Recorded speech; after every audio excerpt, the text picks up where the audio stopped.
میں آج تک ایک واقعہ بھولتا نہیں ہوں کہ ایک بلوچ سردار کعبے کے سامنے گیا، کعبے کے دروازے کے سامنے کھڑا ہو کے کیا کہتا ہے؟ اے اللہ ہم بلوچ ہیں اور ہم سرداروں کا بلوچی قبیلے کا ایک قانون ہے، ایک دستور ہے، ایک رواج ہے، اے اللہ ہمارے دروازے پر کوئی دشمن بھی آ جائے نا ہم اس کو معاف کر دیتے ہیں۔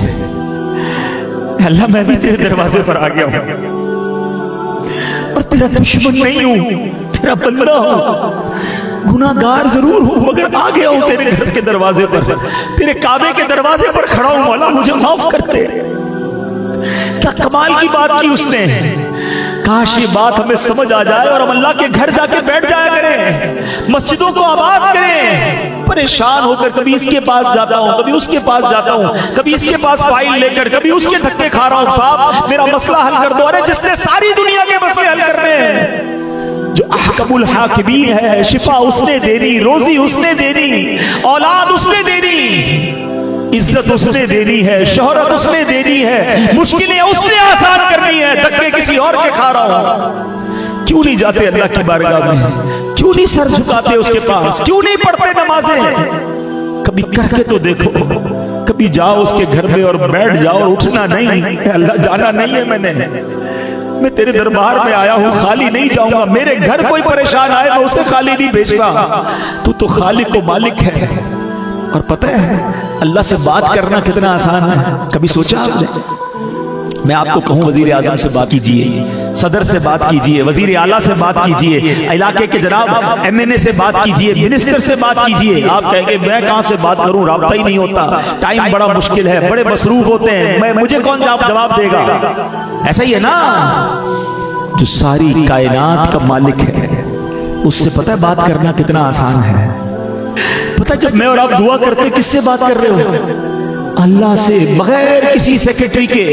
کوئی سیکرٹری نہیں ہے آپ کی اور اللہ کے بیچ میں، کوئی ترجمہ کرنے والا نہیں ہے، اچھا کوئی ٹائم لیمٹ بھی نہیں ہے کہ صاحب بہت بیزی ہے 5 منٹ ملیں گے ملاقات کے، نہیں، جتنی کرنی ہے کرو نا باتیں، اور جس زبان میں کرنی ہے کرو۔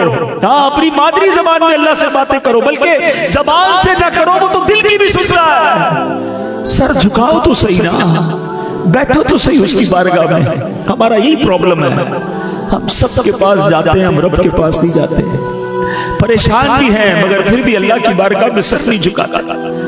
کیا کرو گے اتنا دور رہ کر؟ آؤ میرے پیارے اسلامی بھائی، اللہ کی راہ میں سفر کیجیے، اور سبحان اللہ یہ جو قافلے ہیں نا یہ بہت بڑی نعمت ہے۔ پتہ کیا ہوتا ہے اس سے؟ ہمارا اکثر وقت اللہ کے گھر میں گزرتا ہے، ہماری راتیں اللہ کے گھر میں گزرتی ہیں، تہجد ملتی ہے، بندے سویا ہوا ہو اٹھے وضو کرے اور مسجد کے کونے میں نماز تہجد پڑھے اور پھر دعا کرے۔ آئے ہائے کیسا کنیکشن ہے! پتہ ہے آپ یہ خاص قبولیت کا وقت ہوتا ہے، علماء کہتے ہیں جو رات کا آخری پہر جو ہوتا ہے نا یہ خاص قبولیت کا وقت ہوتا ہے، ڈائریکٹ کنیکشن ہوتا ہے۔ تو جائیں گے تو موقع ملے گا نا، مسجدوں میں بیٹھنے کا موقع ملے گا، اوابین پڑھنے کا۔ کتنوں کو تو اوابین کیا یہ نہیں پتا، مگر قافلوں میں آپ کو اوابین ملے گی، آپ کو تہجد ملے گی، آپ کو اشراق چاشت ملے گی، نیکی کی دعوت کا موقع ملے گا، پھر علم دین کتنا سیکھنے کو ملے گا۔ ہائے ہائے علم دین سیکھنے کے جو فضائل، میں ہاتھ نہیں اٹھواؤں گا، میں یہاں پوچھوں بتاؤ آج کل کون سی فصل اگ رہی ہے، کون سی کھاد ڈالنی ہے، کون سا بیج ڈالنا ہے، پانی کب ڈالنا ہے، کون سی بیماری سے کیسے بچنا ہے، سب پتا ہوتا ہے۔ اور میں پوچھوں ذرا قرآن تلفظ سے پڑھ کے سنا دیں، چلے سورہ فاتحہ ہی پوری تلفظ سے سنا دیں تو بہت بڑی تعداد کو شاید قرآن پڑھنا نہیں آتا ہوتا۔ نماز کے فرائض کتنے ہیں، نماز کی شرائط کتنی ہیں، وضو کے فرائض کتنے ہیں۔ کبھی ہم نے سوچا کہ ہم کتنا علم دین، بیسک علم دین سے دور ہے، ضروری علم دین سے دور ہے۔ ہم بالغ ہیں تو پاک ہونا ضروری ہے۔ ہم میں سے کتنوں کو پتا ہے کہ غسل کے کتنے فرائض ہیں، کپڑے ناپاک ہو جائیں تو پاک کیسے کرنے ہیں، ہمارے گھر میں جنازہ ہو جائے پریشان ہو جاتے ہیں کیونکہ گھر پہ کسی کو غسل دینے نہیں آتا، مولوی صاحب کو ڈھونڈو۔ ارے بھائی یہ تو بیسک چیز ہے، میت کو غسل دینا آنا چاہیے۔ پتہ ہے علماء نے بڑی پیاری بات لکھی، حق کیا ہے باپ کا؟ والد کا حق یہ ہے کہ جب اس کا انتقال ہو تو اس کا بیٹا اس کو غسل دے، اس کا بیٹا اس کا جنازہ پڑھائے۔ ماں کا انتقال ہو تو اس کی بیٹی اس کو غسل دے، مگر کیا ایسی اولاد تیار کی ہم نے کہ جو ہمارے مرنے کے بعد ہمیں غسل دے سکے، ہمارا جنازہ پڑھا سکے؟ الحمدللہ میں نے اپنی آنکھوں سے دیکھا ہے اللہ نے دعوت اسلامی کو ایسا عروج دیا ہے کہ کئی ایسے اسلامی بھائی خوش نصیب کہ ان کا وصال ہوا تو ان کا بیٹا انہیں غسل دے رہا ہے، بیٹا ان کا جنازہ پڑھا رہا ہے، بیٹی غسل دے رہی ہے، سبحان اللہ ماں کو یہ اولاد بنانی ہے نا، تو کیسے بنے گی؟ جب میں خود دین سے دور رہوں گا تو اولاد کو کون دین سکھائے گا؟ خدا را میرے پیارے اسلامی بھائی، دعوت اسلامی بہت بڑی نعمت ہے، ہم زندگی کو کہیں ضائع نہ کر بیٹھے تھے۔ علم دین سیکھنے کا موقع ہے قافلے میں، نیکی کی دعوت کا موقع ہے قافلے میں، راہ خدا میں سفر کرنے کا موقع ہے قافلے میں۔ اب سوچے تو صحیح کتنی نیکیاں قدم قدم پر، یہ غبار لگیں گے، اچھا پھر خرچ بھی تو ہوگا نا، اللہ کی راہ میں جب آپ سفر کریں گے تو خرچ کریں گے، خرچ کون سا ہوگا؟ یہ بھی اللہ کی راہ میں ہوگا، یہ خرچ بھی اللہ کی راہ میں ہو رہا ہے، اس کی نیکیاں الگ مل رہی ہیں۔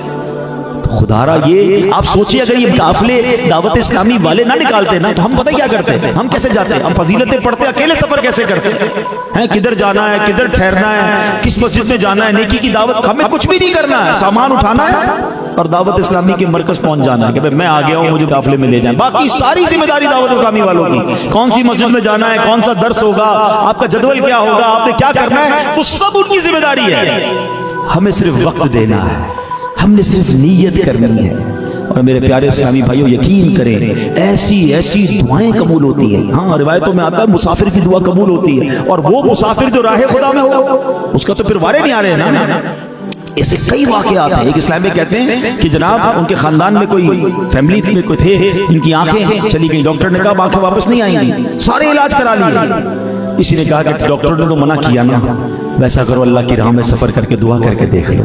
قافلے میں گئے، وہ خوب دعائیں کی، واپس آئے تو جس بیمار کو بغیر آنکھوں والا چھوڑ کے گئے تھے دروازہ کھول رہا ہے، اس کی آنکھیں چمک رہی ہیں، اللہ نے آنکھوں کی بینائی۔ ایسے کئی واقعات ہیں، کئی مریضوں کو شفا ملی۔ مسافر کی دعا قبول ہوتی ہے تو بچپن سے سن رہے نا، بلکہ لوگ مسافر سے دعا بھی کرواتے ہیں، لیکن جو مسافر راہ خدا کا مسافر ہے، آپ سوچیں اگر آپ پریشان ہیں، مصیبت میں ہیں، میں آپ کو مشورہ دیتا ہوں کہ آپ راہ خدا کا سفر اختیار کریں اور وہاں جا کر دعائیں کریں، انشاءاللہ دعائیں قبول ہوں گی۔ قبلہ شیخ طریقت امیر اہل سنت سے ایک بڑا پیارا سوال، آپ سے یہ سوال ہوا کہ آپ جو ہے وہ قافلے کو اتنا اہمیت کیوں دیتے ہیں؟ آپ بار بار قافلہ کیوں کرتے ہیں؟ بڑوں کی بڑی بات ہوتی ہے نا، اتنی بڑی شخصیت ہے، اللہ کے ولی ہیں، کیا کمال کا جملہ فرمایا۔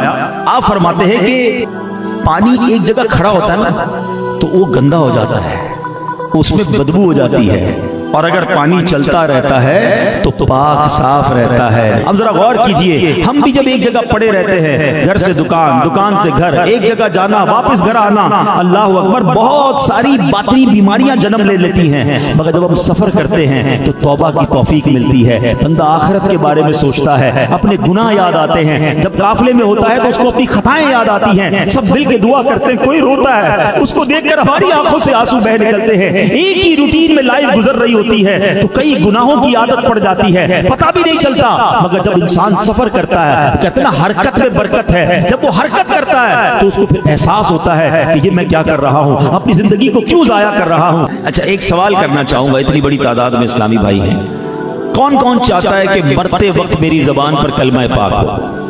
واہ بھائی، ہر بندہ چاہتا ہے، ہر مسلمان، جس سے پوچھو نا ساری دنیا میں کیوں چاہتا ہے پتہ ہے؟ حدیث پاک کا مضمون ہے کہ جس کا آخری کلمہ لا الہ الا اللہ ہوگا وہ جنت میں جائے گا۔ تو ہر مسلمان چاہتا ہے کہ کلمے والی موت نصیب ہو، ٹھیک ہے ماشاءاللہ، اتنے سارے سب نے ہاتھ اٹھایا۔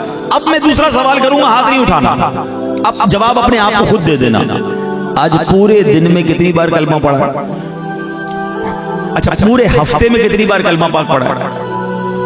یہ پورا مہینہ جو گزرا ہے اس میں کتنی بار کلمہ پاک پڑھا؟ اب کمال کی بات نہیں ہے، ہر بندہ چاہتا ہے کہ مرتے وقت کلمہ نصیب ہو جائے، زندگی میں کلمہ پڑھنے کے لیے کوئی تیار نہیں ہے۔ کیا کر رہے ہیں ہم؟ حالانکہ افضل الذکر کہا گیا، جتنے ذکر ہے نا سب ذکر میں حدیث پاک میں سب سے افضل ذکر کہا گیا لا الہ الا اللہ، مگر نہیں پڑھتے۔ نیت کریں انشاءاللہ روزانہ کم از کم ایک تسبیح کلمہ پاک کی پڑھیں گے انشاءاللہ۔ ہاں یہ جس دن آپ نے ذکر و درود کرنا شروع کر دیا نا، آپ محسوس کریں گے کہ آپ پر رحمتیں نازل ہو رہی ہیں، آپ کے کاندھوں کا بوجھ اترنے لگ جائے گا، آپ فریش فیل کریں گے، آپ کی فصلیں برکت والی ہو جائیں گی۔ اللہ رسول کے ذکر کی بڑی برکتیں ہیں، تو انشاءاللہ اب ہم انشاءاللہ اپنی زبان کو ذکر و درود سے تر رکھیں گے انشاءاللہ۔ ذکر و درود ہر گھڑی ورد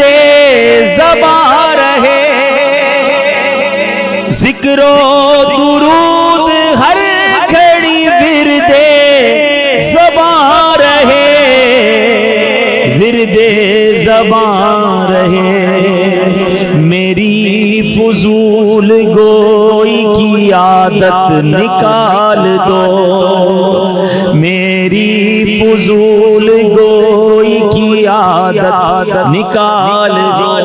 تو انشاءاللہ فضول باتوں سے بچ کر سوشل میڈیا پہ فضول وقت ضائع کرنے کی بجائے ذکر و درود کرتے رہیں گے انشاءاللہ۔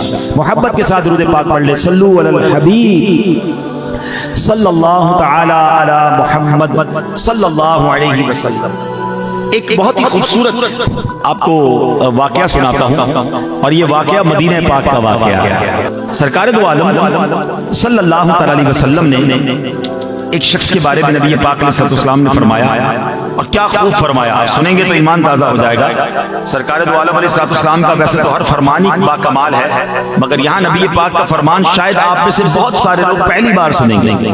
ایک ایسا شخص، ایک ایسے صحابی کہ جن کا انتقال ہوا، ان کا جنازہ تیار کیا گیا، نبی پاک علیہ السلام نے ان کا جنازہ پڑھایا۔ اس صحابی کی قسمت دیکھیں، مگر پیارے آقا علیہ السلام کو معلوم ہوا کہ یہ شخص جہاں پیدا ہوئے تھے نا صحابی رسول، وہیں ان کا انتقال، اسی شہر میں ان کا انتقال ہو گیا۔ تو نبی پاک نے فرمایا کہ کاش اس کا انتقال اس کی جائے پیدائش کے علاوہ کسی اور شہر میں ہوتا۔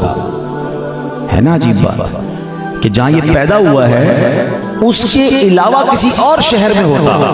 صحابہ کرام سارے حیران ہو گئے، عرض کرتے یا رسول اللہ صلی اللہ تعالی علیہ وسلم، اس میں کیا راز ہے کہ بندہ جہاں پیدا ہو وہاں نہیں بلکہ کسی اور جگہ پر اس کا انتقال ہو؟ تو پیارے آقا علیہ السلام نے فرمایا کہ جب آدمی اپنی جائے پیدائش کے علاوہ دوسرے شہر میں انتقال کرتا ہے تو اس کے پیدا ہونے کی جگہ سے لے کر اس کے مرنے تک ساری زمین کی پیمائش کر کے اتنی زمین اسے جنت میں عطا کر دی جاتی ہے۔ کیسی کمال کی بات ہے کہ بندہ پیدا کہیں ہوا، انتقال کہیں ہوا، اس کے درمیان